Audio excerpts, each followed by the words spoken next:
Nggih Bu Sri, matur suwun sakderengipun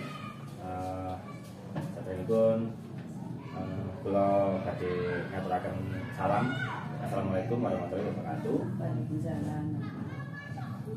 Sebelum itu saya mengucapkan terima kasih banyak kepada Bu Sri yang sudah berkenan untuk meluangkan waktu bagi saya melakukan wawancara untuk pemenuhan tugas guru penggerak, gitu ya Bu ya. Jadi mohon izin untuk saya menanyakan beberapa pertanyaan dan Bu Sri silahkan menjawab dengan leluasa saja, tidak perlu tertekan atau terlalu takut salah gitu. Jadi biasa saja. Gitu. Baik Bu, untuk pertanyaan pertama, selama ini bagaimana Anda dapat mengidentifikasi kasus-kasus yang merupakan dilema etika atau bujukan moral? Iya, kalau kasus itu kalau hubungannya dengan dilema etika itu biasanya hubungannya dengan tata tertib, ada aturannya, ada jelas aturannya maksudnya. Terus kalau bujukan moral itu tidak ada aturan tertentu, cuman kita nanti hubungannya dengan beban moral itu untuk kita. Nah, itu. Ya. Kemudian pertanyaan kedua Bu, selama ini bagaimana Anda menjalankan pengambilan keputusan di sekolah Anda, terutama untuk kasus-kasus di mana ada dua kepentingan yang sama-sama benar atau sama-sama mengandung nilai kebajikan? Iya, ini biasanya memang sering terjadi ya di sekolah ya. Ada kasus yang dua-duanya kalau kita anggap sama-sama benar. Tetapi kalau namanya kasus biasanya kita tetap harus ambil satu keputusan yang paling benar ya. Kalau untuk pengambilan keputusan yang paling benar selama ini biasanya saya lebih mengutamakan yang sesuai dengan aturan yang sebenarnya.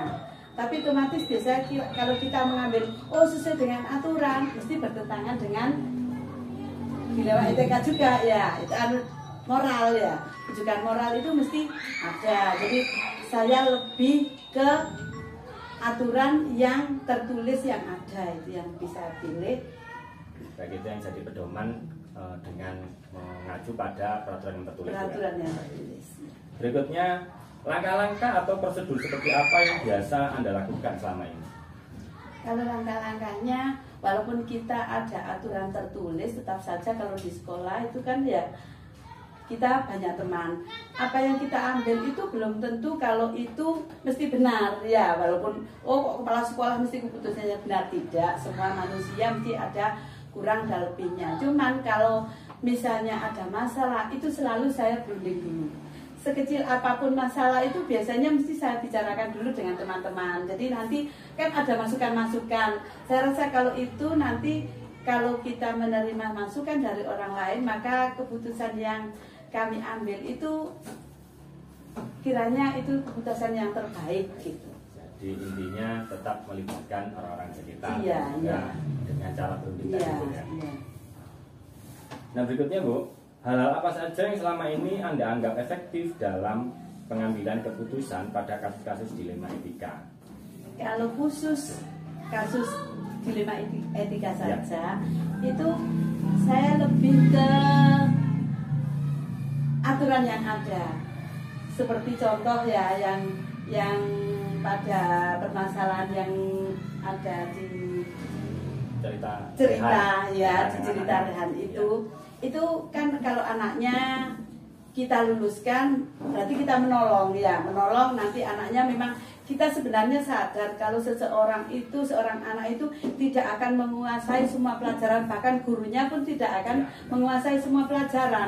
Mesti kita punya kelemahan dan kelebihan. Pinginnya kita itu ya anaknya memang berjalan sesuai dengan bakat dan minat yang dia miliki. Pinginnya kita itu kalau kita menutup masalah itu, membiarkan anaknya masuk itu juga baik kan. Berarti kita sesuai anaknya biar berjalan sesuai dengan apa yang diharapkan.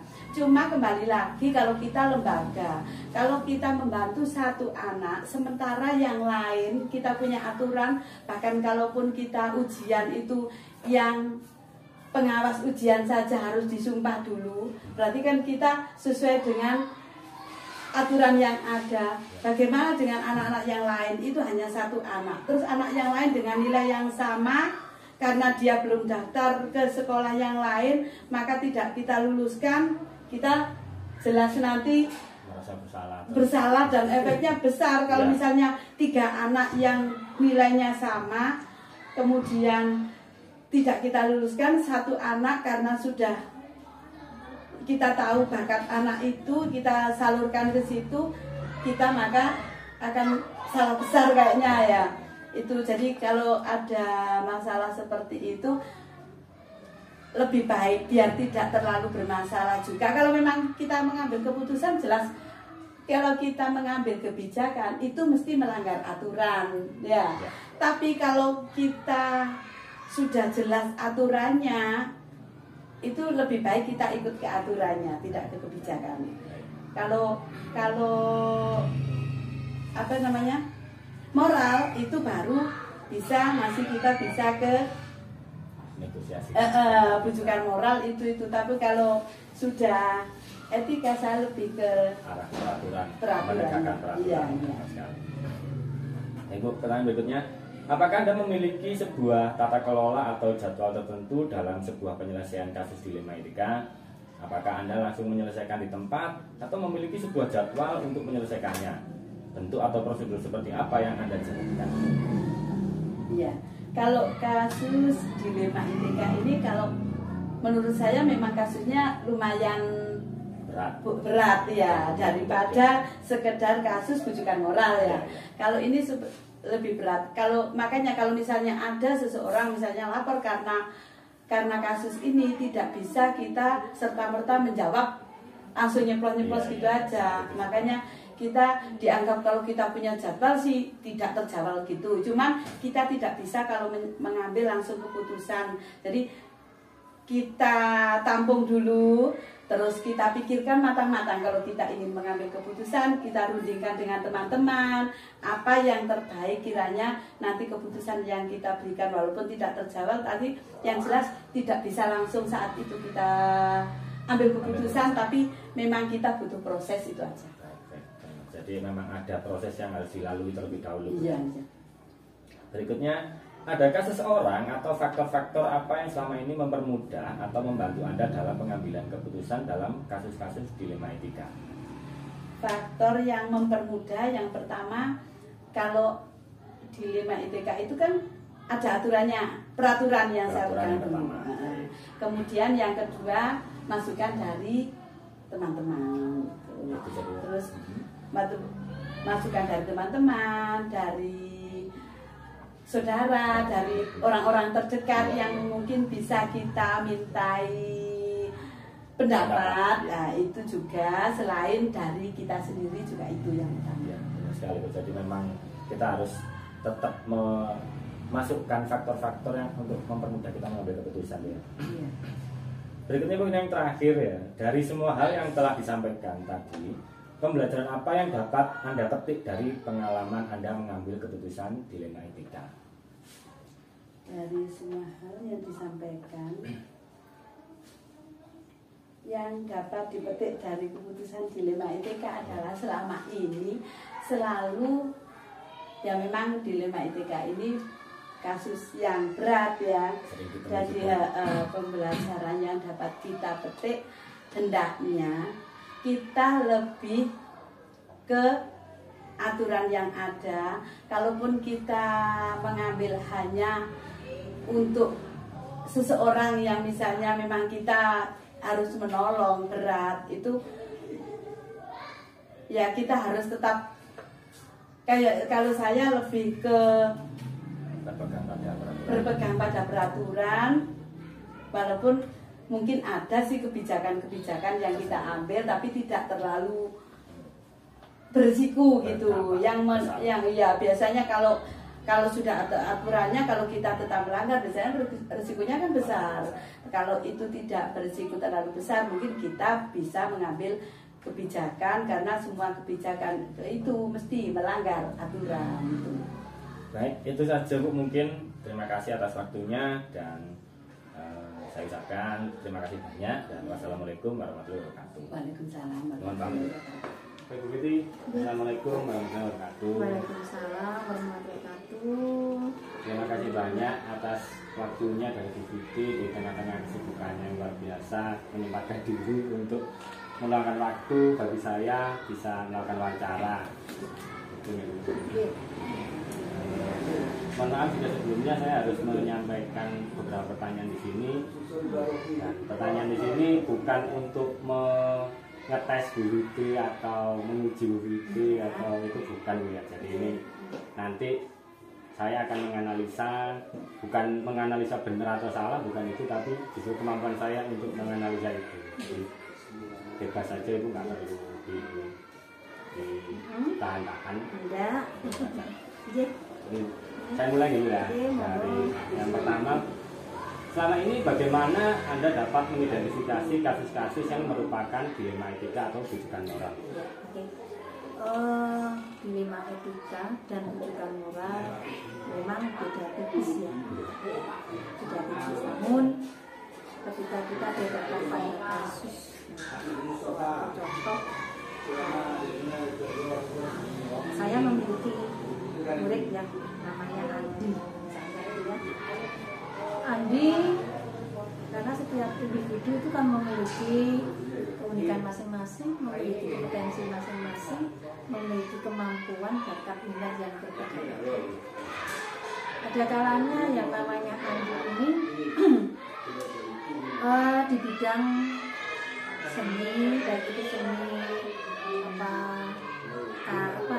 kria ya, seni kria itu bagus, memang ada di sini.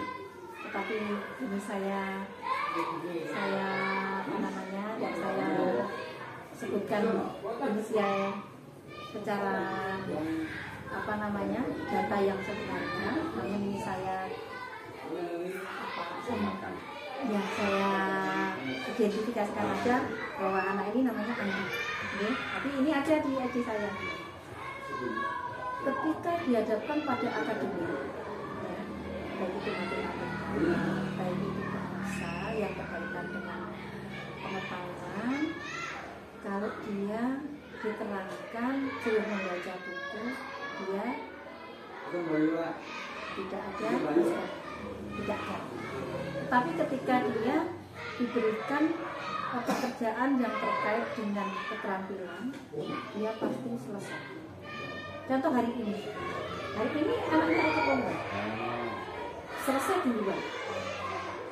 Nah, pada saatnya ketika saya kebetulan karena saya guru saya pulang, saya masuk kelas, anaknya mengerjakan tugas matematika. Nah, ketika saya memberikan tugas matematika dengan bobot yang sama, maka anak ini akan menyontek temannya, nyontek, karena dia sudah nggak mungkin untuk mengikuti seperti temannya yang di sampingnya. Karena saya memang mengatur tempat duduknya, saya dudukkan dengan anak yang pandai. Harapannya anak yang pandai ini bisa menuliskan, bisa menjadi tutor sebagainya. Tapi ini saya juga tidak adil. Ini etika juga. Kalau saya biarkan dengan tidak mempertimbangkan kemampuan yang namanya Andi ini, maka Andi akan terus berlarut-larut sampai nanti misalkan melanjutkan di jenjang yang lain. Dia ya hanya menyontek, karena perlakuan saya kan tidak adil dengan grade tingkat kesulitan yang sama. Mestinya saya itu memberikan soal yang diturunkan tingkat kesulitannya, akhirnya dia akan bisa satu dari segi etikanya dia, oh saya bisa, jadi dia akhirnya mengerjakan dengan kemampuannya sendiri. Kalau saya mengajarkan tentang perkalian susun dengan 2 bilangan dan 2 bilangan, dia pasti nyontok yang namanya jadi inisialnya.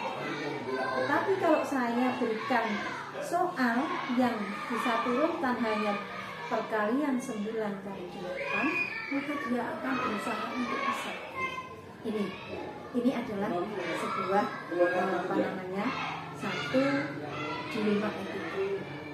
Etikanya karena sudah kelas 5 mestinya harus mampu dengan perkalian yang 2 bilangan dan 2 bilangan, 2 bilangan dan 1 bilangan, kan berangkatnya dari sana.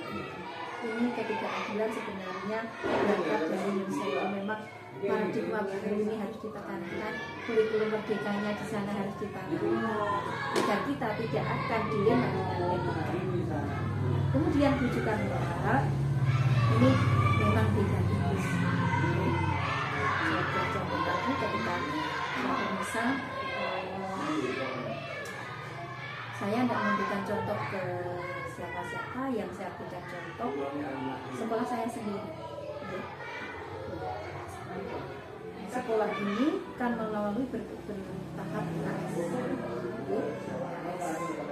Kemudian pembiasaan yang mestinya tidak terjadi dibiarkan.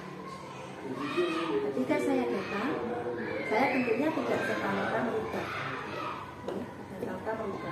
Tapi saya mendalami hubungan satu-satu.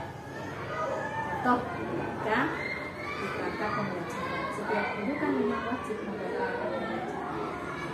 Saya tunggu. Saya mungkin mengingatkan mana yang harus saya tandakan. Tapi karena mungkin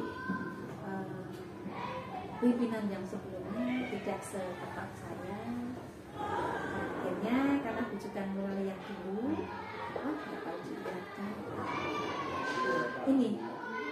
Tapi saya sebagai pimpinan tidak boleh mengikuti arus yang sama, maka harus meluruskan, walaupun tidak mudah meluruskan itu pelan-pelan, pelan-pelan itu.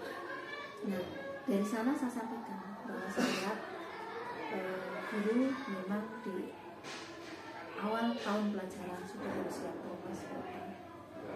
Terus kemudian kalau sekarang belajar, kalau 2 tahun yang lalu kita tidak itu harus siap. Tanggalnya ya ditanggalnya sesuai rumusnya.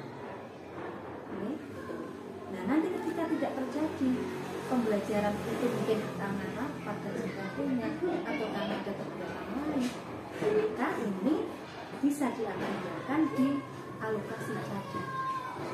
Itu mestinya saya menyampaikan seperti itu atau dulu. Tapi karena sedang belajar itu kan bukan moral yang semestinya tidak harus terjadi. Kemudian seperti halnya ketika misalkan keuangan itu yang terurus kan terus ya. Jadi rujukan moral itu sebenarnya berangkat dari pembiasaan yang sangat dibiarkan. Itu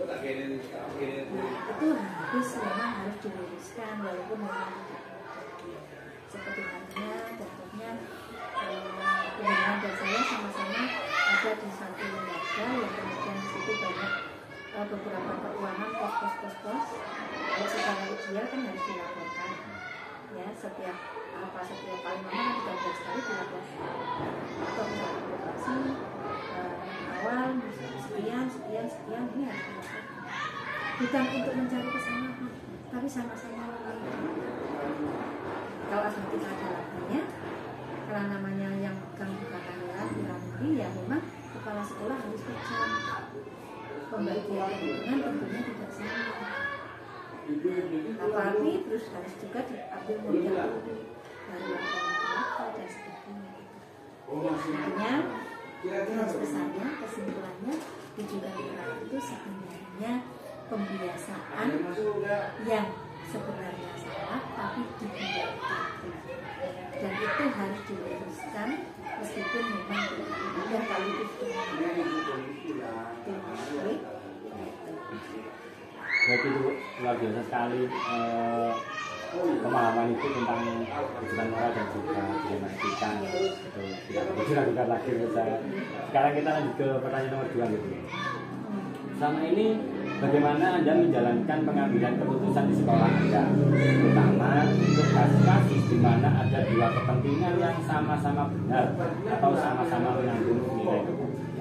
Itu yang bisa pertanyakan. Ya, sama-sama mengandung kebajikan, tetapi kita harus sebagai pimpinan ya harus mengambil skala prioritas. Prioritas itu tentunya bukan ke guru, tetapi kita berorientasinya pada siswa.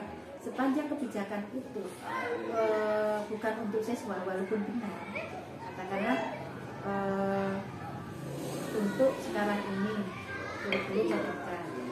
Yang saat ini yang berlakukan masih 14 juga 36 masih belum diizinkan. Nah, kemudian kan satu contoh juga ada buku atau LKS. Ya. Sebenarnya kalau LKS itu harapan pemerintah bukan dari penerbit. Ya. Nah ini kan ini sebuah kebijakan yang satu gurunya belum siap untuk membuat LKS, satunya sudah ada dari penerbit. Nah, sekarang yang harus kita perhatikan adalah orientasinya ke siswa. Kalau LKS itu kita pelajari setelah kita analisis kita yang aktivitas pembelajaran siswa tidak sama dengan kurikulum yang sudah digariskan pemerintah saat ini. Tahun ini 2023 kan sudah ada 14, 25, sudah 34 kan belum. Nah, kalau ini memang tidak sesuai dengan CP yang sudah ya, kita kan prioritasnya ke siswa. Ya, kita harus berani mengambil tindakan untuk tidak menerima ini, walaupun benar sama-sama LKS-nya kita harus berani menyatakan bahwa LKS itu sebenarnya harus dilakukan guru sendiri, karena yang tahu kondisi adalah gurunya sendiri. Jadi pengambilan keputusan diambil dari skala prioritas yang mengarah berorientasi pada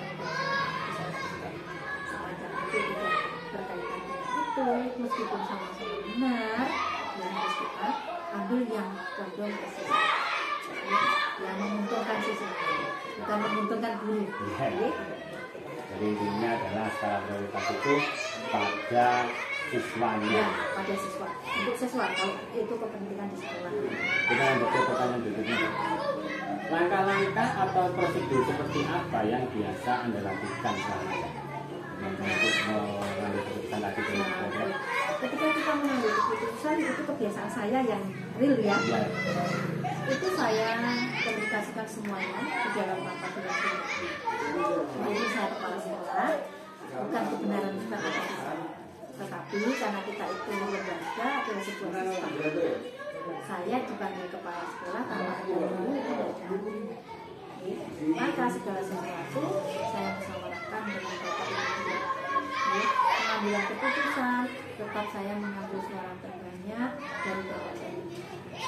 Walaupun itu misalkan ide saya sampaikan ini saya punya ide seperti ini bapak ibu, evaluasi, revisi, manfaatnya, kekurangannya, tantangan apa nanti ketika ini dijalankan, itu seperti itu. Ya, baru nanti kalau sudah oke, ini sudah Bu, ini oke, itu saya mengambil dari A, B, C, D, satu itu yang saya alami, yang saya laksanakan. Jadi dengan memperhatikan masukan dari ya, dan juga sudut pandang dari rekan-rekan guru yang ya pasti saya selalu mengambil itu. Saya tidak mengatakan bahwa KS itu kontennya tidak. Ibu, pertanyaan berikutnya, hal-hal apa saja yang selama ini Anda anggap efektif dalam pengambilan keputusan pada kasus-kasus di kita? Satu hal-hal yang selalu saya anggap efektif itu pertama kalau itu kejadiannya di kelas ya, kelas 1 sampai kelas 6 itu saya gunakan dulu, saya berikan ruang dulu kepada pasti kalau wali kelasnya ini masih belum, artinya masih membutuhkan bantuan saya, ya, nanti saya sampaikan mestinya yang harus ini, harus A, harus B, harus C. Tapi sepanjang saya lihat bisa mengatasi dilema etika ini secara mandiri, memang harapannya kan itu, harapannya mandiri, itu ya sudah, saya tidak akan mengambil atau mencampuri apa yang sudah menjadi keputusan wali kelasnya. Biasanya wali kelas sudah menyampaikan, Bu, ini ada kasus seperti ini, saya mengambil langkah seperti ini, bagaimana menurut Ibu? Ya biasanya bapak ibu seperti itu. Oh ya sudah, tetapi sepanjang ini masih ada apa namanya kekurangan ganjalan, sampaikan. Mungkin harus ditambah dengan A, ditambah dengan B, seperti itu. Berarti tetap dengan memberikan kepercayaan Pasti kepercayaan itu harus. ya, dan kita juga tentu begitu sebagai kepala sekolah ini agar gurunya itu mandiri. Kita intinya kan seperti itu. Ya, mandiri. Itu punya personal yang kokoh. Nah, yang dianggap efektif. Berikutnya, hal apa saja selama ini merupakan tantangan dalam pengambilan keputusan pada kasus-kasus dilema etika? Nah, dilema etika itu tantangannya sebenarnya satu.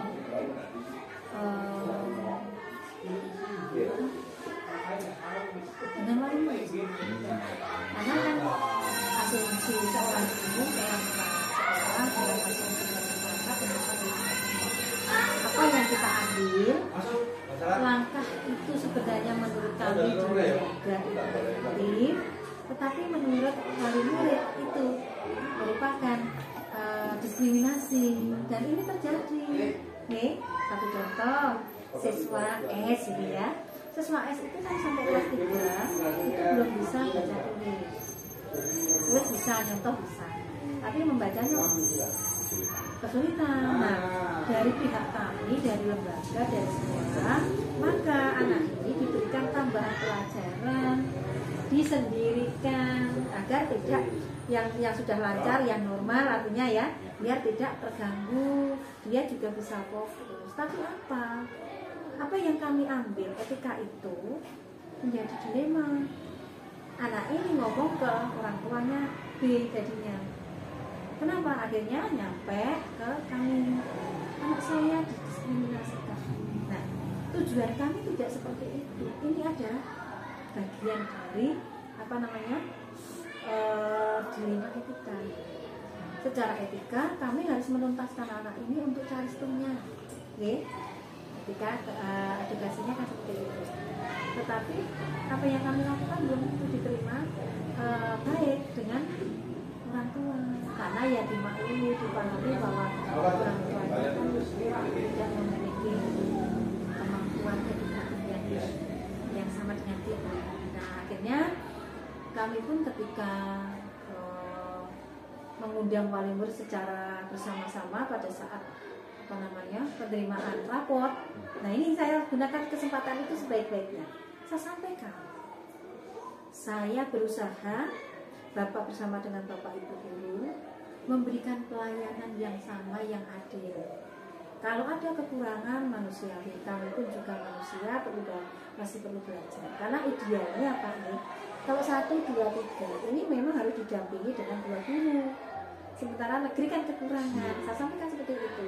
Bagaimana kita bisa melayani anak yang punya kekurangan itu, artinya keterlambatan belajar. Caranya yang lain ini sudah belajar normal, anak yang ini kita keloni kasarannya loh, bukan mendiskriminasi. Salah kalau mendiskriminasi. Jadi saya harus memberikan edukatifnya juga. Nah, ini yang sangat penting. Ini dilema etika loh kayak gitu. Jadi tantangannya seringnya seperti itu ya, Ya. dari perspektif orang Orangnya tidak sama, perspektifnya tidak sama. Bisa mendapatkan penilaian yang berbeda. Ya, gitu. Karena dari wadulannya putranya, gitu. Aku tadi di sekolah disendirikan belajarnya. Nah, orang tua mana yang tidak merasa ngek ya? Kok dibeda-beda no? Padahal itu, nah itu adalah bagian dari dilema etika. Baik, berikutnya, apakah Anda memiliki sebuah tata kala atau jadwal tertentu dalam sebuah penyelesaian kasus dilema etika? Apakah Anda langsung menyelesaikan di tempat atau memiliki sebuah jadwal untuk menyelesaikannya? Bentuk atau prosedur seperti apa yang Anda jalankan? Kebetulan kan sekolah ini sekolah penggerak, tapi secara secara sistematik, secara mekanisme sama dengan di Jenengan ya. Kita sama-sama SD. Kalau SD itu belum ada yang namanya khusus guru BK, semuanya ada guru BK. Nah, sedangkan di sekolah penggerak memang ada guru BK. Ya inilah disediakan, mulai sekarang itu disediakan untuk menangani kasus di rumah etika, menangani yang namanya rujukan moral. Kan anak-anak kecil sudah banyak yang rujukan moralnya. Okay? Nah, dari sana kita harus mengidentifikasi dulu, ya, tidak langsung mengidentifikasi. Ketika anak-anak kadang kan wadul ya, Bu ini tadi loh A B C D, ya sebentar. Nah, ini ditampung. Kalau perkelahian kan nyata, kelihatan.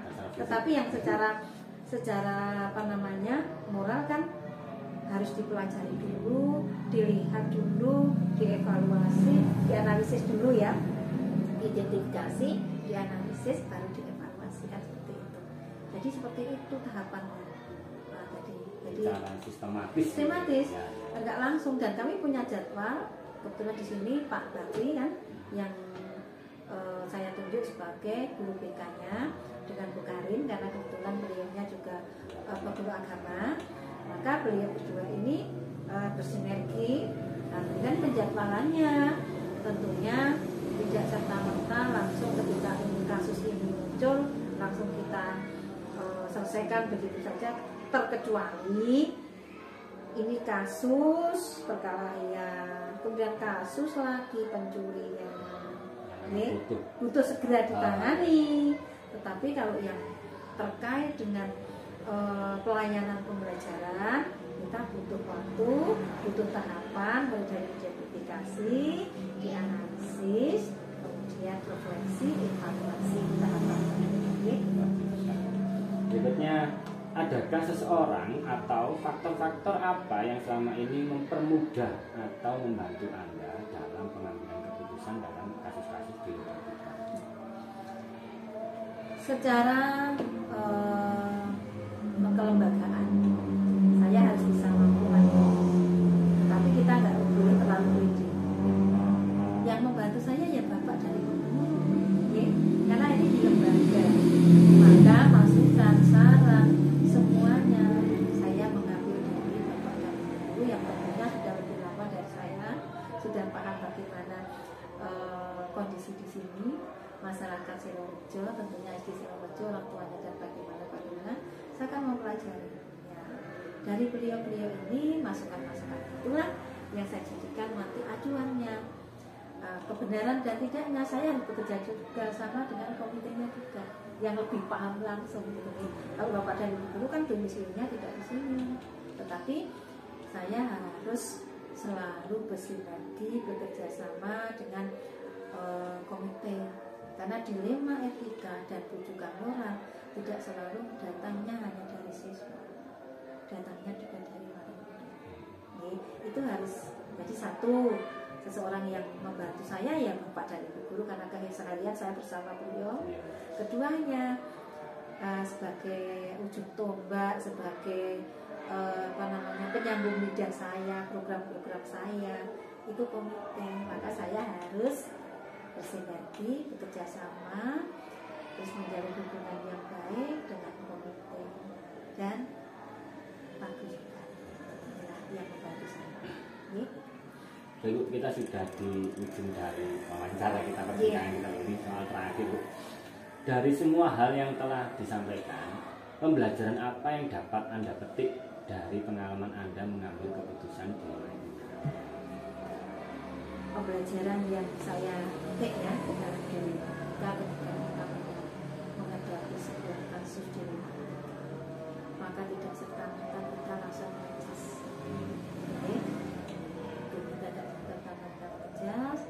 Kita gali dulu permasalahannya, kemudian kita juga harus refleksi pada diri kita sendiri. Sudahkah kita memperlakukan dengan baik? Sudahkah yang kita berikan dari pembelajaran di sekolah itu sudah memberikan kepuasan sesuai dengan minat bakatnya? Ketika kita belum bisa memberikan yang terbaik, maka kita harus berangkat dari kita juga, pembelajaran yang jadi jika anak mampunya di sini dalam bidang kriya, maka ya kriya itu yang harus kita wujudkan, kita tampilkan, kita sampaikan. Dan ini sudah saya sampaikan ketika saya menyampaikan di sini.